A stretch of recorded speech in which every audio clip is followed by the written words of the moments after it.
All right, let's go ahead and we are going to get started, everybody. How's everyone doing? Aldo's here, Eric's here. All right. So I thought today's topic was going to be quite appropriate given the conditions that we are in. A lot of you are taking listings right now, and a lot of you are struggling with pricing. And it is a common problem. We are in a tumultuous market at the moment, so it requires precision and some skills and knowledge in terms of picking prices for listings. All right, so we're going to talk about some common mistakes, common problems, and ways that that you yourself can avoid them, and more importantly, how you can coach and train your sellers how to avoid these same pricing mistakes. Okay, so we are going to talk today. The topic is going to be 7 pricing mistakes, and we're going to break it down even further. It's going to be 6 pricing mistakes that agents will often make when they're picking the listing, and then another one that they'll make after they've actually gone live on the market. So we're going to talk about all of that today. All right. Before I do this, though, I do want to ask you a question. I want to make sure that the training topics that I'm delivering to you guys are relevant and meaningful and useful for where you're at right now. So I want to make sure that I'm making this very, very clear. Feel free you're welcome to say something now if you want. You're welcome to say something later. You're welcome to put something in the chat box if you would like, of the specific needs that you have. If you're struggling with CMA topics or with setting expectations with clients with a particular system, making showing time do what you want it to do, making Moxie do what you want to do. All of those things are stuff that I would like to hear about, and I would like to be able to deliver the training that you guys need at the appropriate time. So putting that out there, I want you guys to let me know what it is that you're looking for so that I can help fill the holes. Okay. My goal is to find out where your gaps in knowledge are and fill it. All right. So before I get started, let me make sure I'm in the right screen and have everything open. We need to share, and then we will get rolling, everybody. Okay. Looking at the slide deck now, 7 biggest pricing mistakes home sellers and agents need to avoid. So as we had talked about before, there are going to be some key takeaways today, and it is in fact that there are 6 mistakes that agents will often make while selecting the opening listing price, and then 1 huge mistake that agents and sellers make after they go live. You know what? When I originally developed this lesson plan, it was back when the market was going crazy and there was so much activity going on that that this was actually a funny pun. Attention all realtors licensed in 2020, 21, or 22. A price reduction is actually when you reduce the price, because that was something that wasn't happening in the market back then. All right. It is now, and it should be what it is now. It is absolutely true. You guys heard it in Connect Wednesday. I think that it has been mentioned in numerous forums along the way. But the reality of it is that according to, I love the words that Greg Janicki made in Connect Wednesday, the cream puff houses are selling at quickly and at or above asking. It's all the other homes that are not necessarily the cream puff homes that are taking some time and having some challenges. And that's where we need to direct our efforts today. All right. So the first reason, the first pricing mistake that is often made is pricing to the unsolds rather than the solds. Okay. So let's go back, flashback to previous lessons that we have done. What is the ideal number of comps that you have in a CMA comparables? Tracy's saying 6. Any other votes?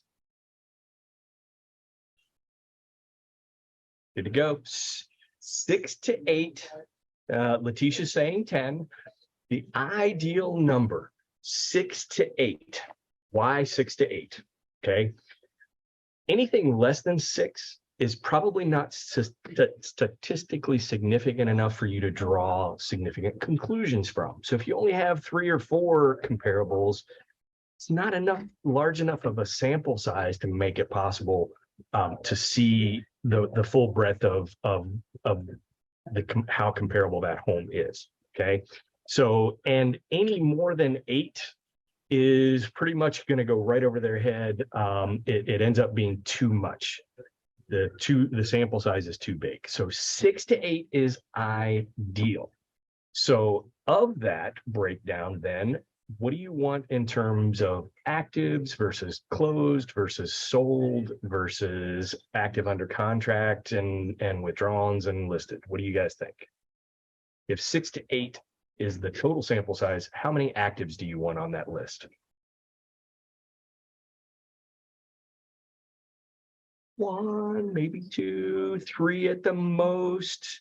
I'm loving the voting. Everybody's voting with fingers. Thank you very much. Those of you that don't vote, shame on you. But 1 or 2 of the actives is about appropriate. Okay, you want to weight more heavily towards sold listings. All right, so 1 or 2 actives, maybe 1 under contract or pending, but mostly the sold. All right, so a great agent that that taught me how to do this a long time ago. Let me get back to my screen here. Told me that when you are looking at comparables that are active, that's fantasy land. That's what what the seller wants to get for the house. It's not necessarily what reality and what the market will dictate. Homes that are pending are heading towards what the market value is. Homes that are sold, that's reality. That's what they actually sold at. All right. So you want to weight heavily towards current on the market pendings, more on the solds than you do on the current actives and pendings. All right. And also expired listings can sometimes tell you what a home will not sell for. So if I use an expired listing, I'm usually delivering it in a way to say, okay, here's a home that I find comparable to yours, but let's look at the price that they picked and let's look at how long it was on the market and how it did not sell. And we want to avoid the same mistake that this particular seller made. Okay. So pricing strategy should be always heavily weighted towards the solds rather than the actives, repeating what we've said before. Okay. Reason number 2, overvaluing the amenities and the items within the home. Okay. Oftentimes agents, not so much agents, I think agents are kind of conditioned to seeing things like granite and bathrooms and high-end appliances and a lot of the fixtures that we look at in a home that tend to build value. But our sellers tend to overestimate what these things do to their home. Okay, so you got to keep that in check. And if you're ever having a conversation, if you want to sound very, very credible to someone, you can talk about the endowment effect, which is a tendency to overvalue things just because you own them. Okay, psychology, and you may want to be careful about how you deliver that to a seller and say, well, you're psychotic because you're succumbing to the endowment effect. I don't think I would do that, but it might help. Okay. The amenities do have some value, but that value is secondary to things like the location and the size of the home. Okay, so it's more important to pick comps based off of the location and the same size and age of the home, not so much that it has the same finish level as another comparable. You know what? Here's what That makes sense to everybody? anybody ever has. Good. All right. Reason number 3, mistake number 3 that always gets made is trying to get the full value for improvements that somebody has done on their home. Okay. So here's the scenario. Let's say that 10 years ago, your sellers bought the home for $500. Then 5 years after they owned it, They spent 50 grand redesigning the kitchen. Then 2 years ago, they spent another 25 grand on the roof. So at the very least, even if the home hasn't appreciated any value at all, their thinking is they should be able to sell the home for 575, right? Haven't the improvements of the home been, have they improved the home by 75,000 with the work that they did? The reality is you never get the 100 cents on the dollar for the improvements that a seller puts in. All right. And if you ever want to have a source and to say credible things and make it sound like you know what you're talking about instead of just throwing it out there, you can refer to Remodeling Magazine's cost versus value. They indicate that improvements can earn approximately 60 to 70% of their original cost. Okay. And if you want to get more specific, let's look at the next slide. So trying to get this.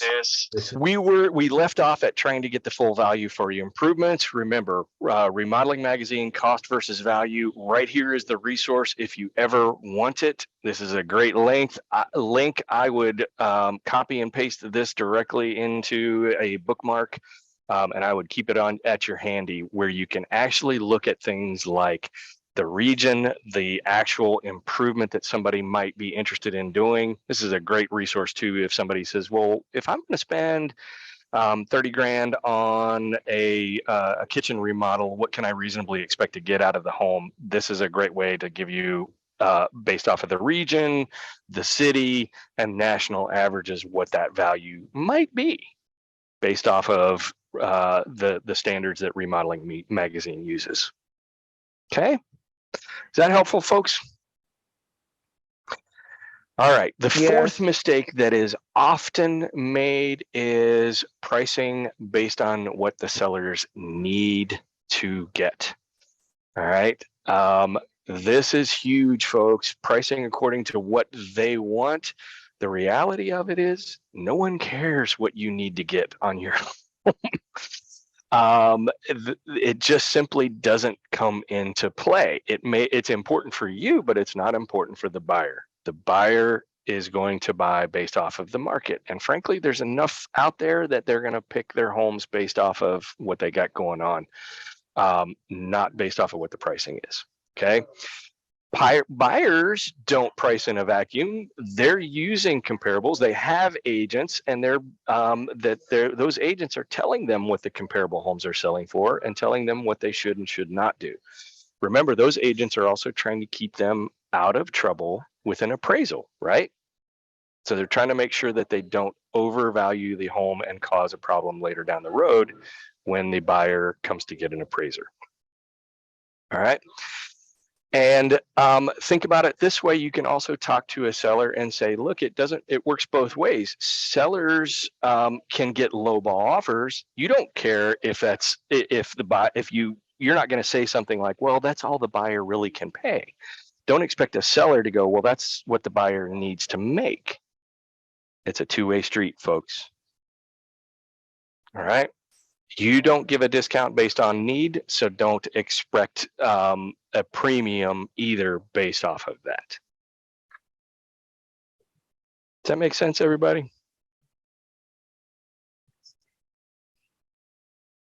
Hari, let me read your question. Would it be justified to calculate a home's value based on the NOI and cap rate? This wouldn't work. Higher end homes. So cap rate is something that you're primarily going to be concerned about when you're dealing with an investor or an investor purchase. Not so much on cap rate. For residential real estate, cap rate's going to be less important than looking at the comparables. That makes sense? That makes sense, but at the same time, I do have a couple, like one client that is looking for a home to live in, but after 2 or 3 years, they're saying that they would move out of that home, get a bigger place or a better place in a better location, and they would use that home as an investment. So I'm just slightly confused if I should price that or, list it, or like how should that work? Should it be the NOI and the cap rate, or should I just use the presentation The fact is you can't, NOI and cap rate is looking at a snapshot in time of right now. You're not going to be able to really do that and project it forward 2 or 3 years when they think that they're going to. So your best bet is based off of the comparables sales comparison method of valuing the home, which is the exact same thing that an appraiser is going to do. Is they're going to use a comparison value, not NOI and cap rate. Okay. Okay. Great question, though. Thank you. Thank you. And also, I had one more question. I think you passed through that, and that was about the comps in general. So the question is that should we exclude any anomalies of the comps, or would that be technically manipulating the data? No, actually, I do tend to agree with you. If you've got something weird, you don't want to select a home that is the anomaly in the neighborhood. You don't want to necessarily go with the most improved home in the neighborhood or the least improved home in that neighborhood, even if it is within the neighborhood. Same thing is you don't want to use too many withdrawns or expireds because they are truly anomalies and they may or may not be an accurate assessment of the value of the home. Okay. That makes sense. Thank you so much. All right. What other kind of anomalies do you tend to typically want to ignore? Well, you mentioned that it was mostly a home that would be the best or the biggest in the whole neighborhood with a finished basement, and the other homes don't even have a basement, or might as well, they're not finished at all. Mm-hmm. So that home would technically be an anomaly because even though it fits the comps, and even though the basement might not have like a bedroom, but it might have a home theater that adds, I don't know, like $20,000, $50,000 extra to that home. It's a very good point. Maybe, who knows? Yep. And then the other thing is because go ahead. No, I want to hear your question. That's one. So that's one side of it, the higher side where people can improve their homes, and the other side is maybe the home was foreclosed and it was listed by an agent, but maybe the sellers were desperate to sell, and that home sold in a very low range. Exactly. So that was just it. So some other anomalies that you might want to avoid as picking for your comps is Eric just did it, a distressed property, a short sale property, an estate property.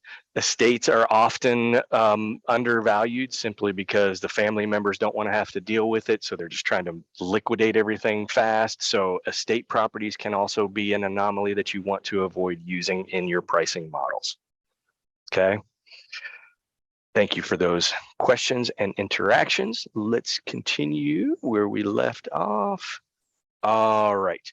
And I love this one. You know, this also goes to the whole question of ethics, whether or not you're having photographs of your people, beautiful people in your love letters to clients. All right. So, and the fifth pricing mistake that is often made, you guys hear me talk about this all the time, is either you or your agent falling in love with either the AVM or the Zillow Zestimate. Okay, everybody knows the Zillow Zestimate. If you haven't heard that term, I don't know what rock you've been living under, but your clients, I guarantee you, they have heard it and they're paying attention to it. Here's how you basically overcome that. Is Zillow is clear in their instructions that a Zillow Zestimates, they actually have on their website that there's a median error rate of 8%. I think it's much higher than that, based off of some other research that I've seen. But this one right here takes the disarms any client that says, well, my house Zestimate is worth $350 and you're only telling me it's worth $300. Right here. And you can Google this on your own. The Zillow CEO, Mr. Spencer Raskoff himself, sold his very own personal home for 40% less than his Zillow Zestimate value. It was Zestimated at 1.75 and he sold it for just over $1 million. Okay, so if the CEO himself doesn't trust his own Zillow Zestimate enough to get the value for his own home, should you really consider that? I disagree. All right. And remember, it just reinforces the fact that your CMA, what you do and what you provide to them, is the biggest part of your value proposition to a seller. Okay. And yes, Eric put on there the value also fluctuates day to day, and I couldn't agree with you more. It does. It does. And if you go into a home that you're looking at the real AVM for, and it says one number, and you put it live, and the day after it goes live, suddenly your real AVM or your Zillow's estimate ends up being almost the exact same number that you've listed it for. You think that's coincidence? I don't. Okay. All right. And the reason why I said Zillow's own estimation of 8% is wrong is right here. This is the tool that we used to have, the CMA tool that we used to have in Business Builder actually had this one on there where you would pick the home, the actual residences, the actual homes, and it would go back and look at what the Zillow's estimate value was. And here's a perfect example: 251 Riverstone Place. It sold at 232, but the estimate was 272. So on average, they were 22.5% off. And this was from one of my actual listings. So this is real world data, y'all. And $53,000 off on a house that's only in the 200s is a big, big margin. Huge margin. All right. And in anticipation, reason number 6 or mistake number 6 that is often made when pricing homes is pricing in anticipation of that strong seller's market that we are in right now. And we're talking, you heard Greg talk about what's going to happen in May and how he's thinking that we're going to have people lining up at open houses again, and showings are going to be going down, lines are going to be going down the street. I tend to think that he's onto something. The key is you can't anticipate that and price ahead of the time. All right. The results when you do overprice and on the initial pricing is almost always disappointing. You end up having longer days on the market. You have much slower showing activity. You have frustrated sellers. Everybody gets angry. And if you were to by any chance get lucky and get it under contract at that higher value, you're increasing your chances of terminations and problems simply because appraisals can be problematic. When people are up against a high value, they may not have enough money to make the repairs that they want to make. So you end up getting more terminations. If you price at or below the market value, it will drive intense buyer demand that can drive the price up well over the asking price. Always remember that. Okay. And then the last reason is the reason that we think about is after you've gone live is you cannot just say, okay, well, we set the initial price and now we're going to sit back and wait and do nothing. You've got to continuously monitor it, continuously update your client and course correct. So you never want to do what we call set it and forget it, which is ignore the feedback that you're getting from agents and buyers and ignore the internet traffic report, i.e. the golden ruler. Use things like your showing traffic report, how many offers you're getting, have any of the other comps that you used in your original CMA, have those sold? Go back to them, show them your seller. Hey, look at this house that priced $15,000 below your market value. They're now under contract and we're not. What do you think is right? What do you think is the reason for that? Maybe it's the fact that they're $15,000 under our value. All right. And more importantly, you can do some reverse prospecting, as people like Chris, who's on the call today, have done in the past. What happened to those buyers who came and looked at the home? Have they gone back? Did they search and did they end up buying? Okay, so you can go back to your feedback reports. And the last thing is price reductions. When you do a price reductions, say you have have set it and you realized it's wrong and you need to do that course correction, price reductions have to be earned. They are not given. All right. So you got to earn them by objectifying the data and explaining to the client why they need to reduce their price. All right. And the best way to do that is this is the script that you want to use for supporting a price adjustment. And it's all about setting the expectation when you list the home. And it is simply this: you're setting the expectation using some cold, hard objective criteria. And it's this: if we have priced the home at or near the market value, we should expect to receive 3 to 5 showings per week. And for every 10 to 15 showings, we should be receiving an offer.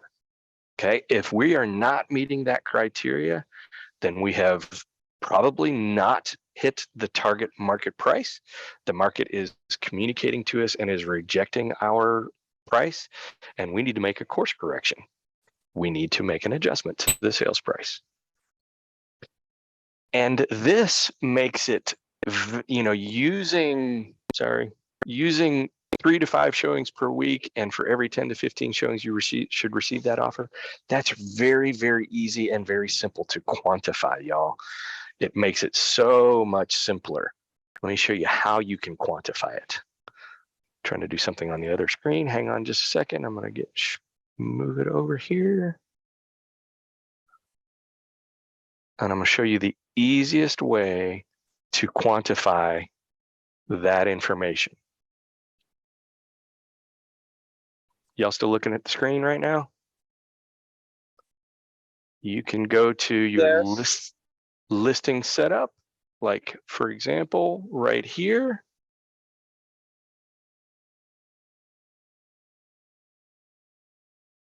And you can go to the listing activity report. Here is how you can show someone how many showings they're getting, how frequently they are getting them. So I had one showing in 1 week and another showing 3 weeks later. Had some great activity right after I did a price reduction on this. By the way, if you're wondering, wait a minute, Jay, you're not following your own criteria because we've had only one showing here and we're not getting 3 to 5. This is a land listing. Land listings are a little bit differently. They don't get the same amount of traffic that you would normally get on a house. But what I'm showing you is a report that gives you all of the data that you want. How many showings you've gotten, when you've gotten them, what the feedback has been on them. This is a great tool that you can use to share with your client. You can print this report, turn it into a nice document that you can show them to demonstrate your evidence that you need to do a price reduction. Make sense, everybody? Okay, hopefully I gave you some valuable information. What questions do you have? I have a question. Go, Sasha. Is it possible, I mean, I heard this before when I first got my license, and I don't know how relevant it is now, but is it possible to have them sign something during the listing agreement saying that if the house doesn't sell at this price within this time frame, you agree to drop the price by $1,000 each week it doesn't sell? I've done it before in a different market than what we're in now. But yes, it is possible to put that into a listing agreement. I've done it rarely, and it's only when somebody likes me, likes what I'm going to do for them, but doesn't like the price that I gave them. And it is possible. You can just simply write it in as a special stip in the exclusive seller listing agreement. Do you have a specific time frame that we should put for this specific market if we use that clause? To be perfectly honest with you, it's going to be dependent upon how far off you think their number is. I would do it. I would probably give it 2 or 3 weeks to season on the market, see what's happening at that point, and then I would probably try to do some reductions after that. And is $1,000 a week reasonable to drop the price? I think it is. A